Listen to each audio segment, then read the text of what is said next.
Good morning everybody.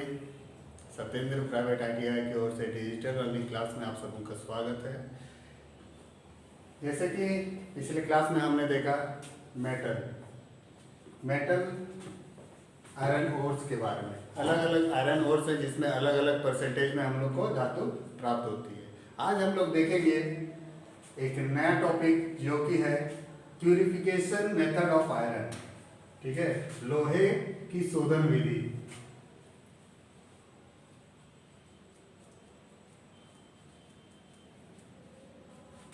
Purification of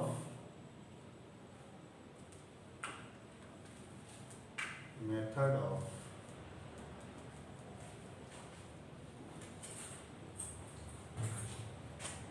iron.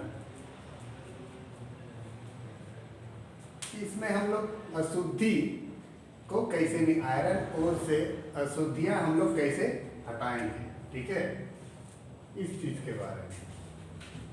तो इसमें पहला जो विधि है वो है ग्रेविटी के द्वारा।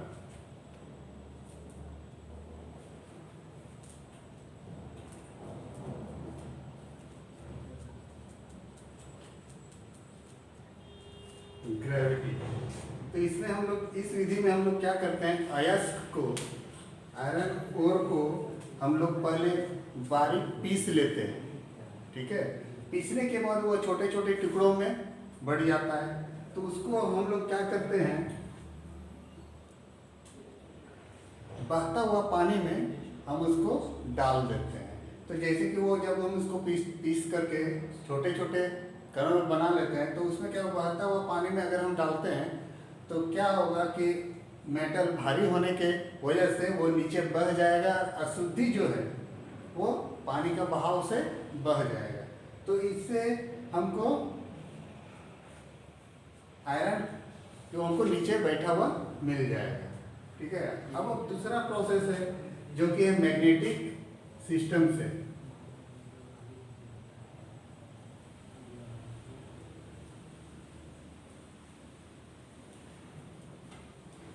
Magnetic system. तो जैसे कि हम लोग फिजिकल प्रॉपर्टीज में देखे थे मेटल का कि चुंबक धातु को अपने ओर खींचता है। तो सेम उसी प्रकार हम लोग मैग्नेटिक सिस्टम में क्या करेंगे, एक बेल्ट होगी जो कि दो पुली के द्वारा, ये दो पुली है, इसमें बेल्ट घूमेगी। और इसमें जैसे हम लोग ग्रेविटी में हम लोग आयरन कोर्स को हम लोग पहले छोटे छोटे टुकड़ों में पीस लेते हैं। तो वो पीसा हुआ आयरन ओर को हम लोग इस बेल्ट मैग्नेट, ये जो बेल्ट है ये मैग्नेटिक बेल्ट है। ठीक है, इसमें हम लोग डालेंगे और वो घूमते हो जाएगी। तो अगर हम इसमें डालेंगे तो जैसे हम जानते हैं मैग्नेटिक सिस्टम में मैग्नेट लोहा को अपनी ओर खींचता है, तो वो इसमें चिपक जाएगा बेल्ट में और अशुद्धि जो है वो नीचे गिर जाएगी। इससे हम लोग को आयरन हम लोग को मिल जाएगी और अशुद्धियाँ छट जाएगी। ठीक है, ये दूसरा पॉइंट है मैग्नेटिक सिस्टम के द्वारा। अब हम लोग तीसरा देखेंगे जो कि है स्मेल्टिंग।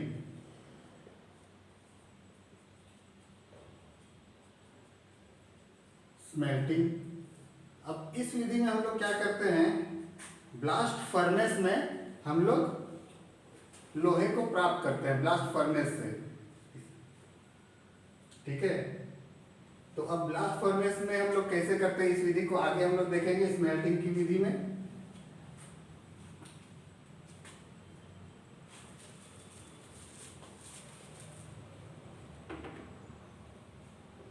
अब स्मेल्टिंग विधि में हम लोग इस आयरन ओर को ब्लास्ट फर्नेस में, एक प्रकार की भट्टी होती है, उसमें हम लोग डाल करके लोहा को अलग करेंगे और अशुद्धियां को अलग करेंगे।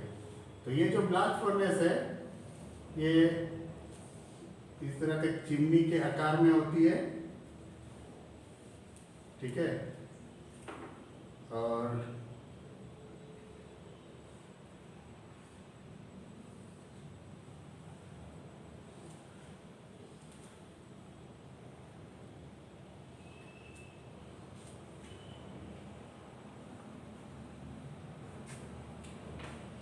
ये जो ब्लास्ट फर्नेस है इसका बाहरी जो भाग है ये लोहे की बनी होती है, ठीक है। और इसके अंदर एक परत जो है वो फायर ब्रिक्स से कोट किया हुआ रहता है। बाहर का भाग लोहे की और इसके अंदर फायर ब्रिक्स का पट्टी लगा हुआ रहता है। इससे क्या होता है, जब हम अंदर जब लोहा पिघलता है गर्म से, तो इसका जो गर्मी वो बाहर नहीं जाती है, जिसके प्रकार लोहा अच्छी तरह से गल करके हम उसको निकाल लेते हैं। इसमें 2 छेद होता है नीचे में, एक तरफ से पिघला हुआ लोहा निकलने के लिए और दूसरा तरफ से स्लैग, जिसको हम लोग अशुद्धियाँ करते हैं, ठीक है। झाग के रूप में इसमें अशुद्धि निकलती है।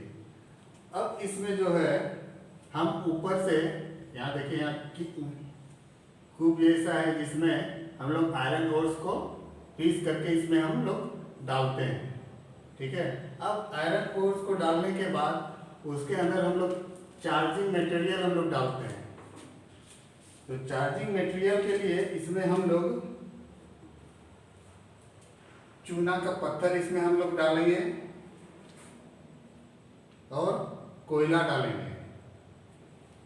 आयरन ओर्स के साथ हम लोग चूना का पत्थर और कोयला डालते हैं, ताकि वो जब अंदर में हीट होकर के लोहा जब पिघले तो उसका अशुद्धि को लोहा से अलग कर सके, ठीक है।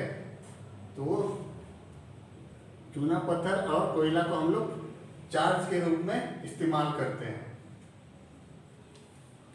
तो और इसमें एक और होल होता है जिसके द्वारा हम लोग गर्म हवा को अंदर प्रवेश करवाते हैं, जो कि जो हवा हम अंदर प्रवेश करवाते हैं वो 700 डिग्री से 800 डिग्री सेंटीग्रेड में प्रवाहित की जाती है।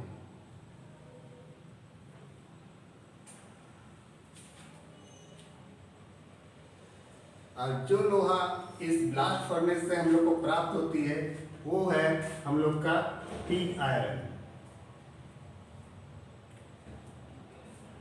अब पिग आयरन को हम लोग शुद्ध लोहा नहीं कर सकते हैं, क्यों?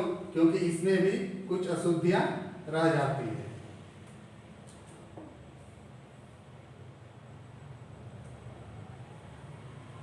जैसे पिग आयरन में हम लोग पाएंगे, उसमें हम लोग पिग आयरन में 93% लोहा होता है, 4% इसमें कार्बन है और शेष जो है सल्फर, मैग्नीज और सिलिकॉन उसमें पाया जाता है। इसलिए हम लोग इसको शुद्ध लोहा नहीं कहेंगे, ठीक है। पिग आयरन में हम लोग को 93% लोहा मिलता है और बाद बाकी जो 7% है वो कार्बन और अशुद्धियां मिली हुई है, ठीक है। इसके बाद जो प्रोसेस होगा उसमें हम लोग को शुद्ध लोहा मिलेगा। तो आज के लिए इतना ही। नेक्स्ट क्लास में फिर आगे की जानकारी के साथ फिर हाजिर होंगे। धन्यवाद।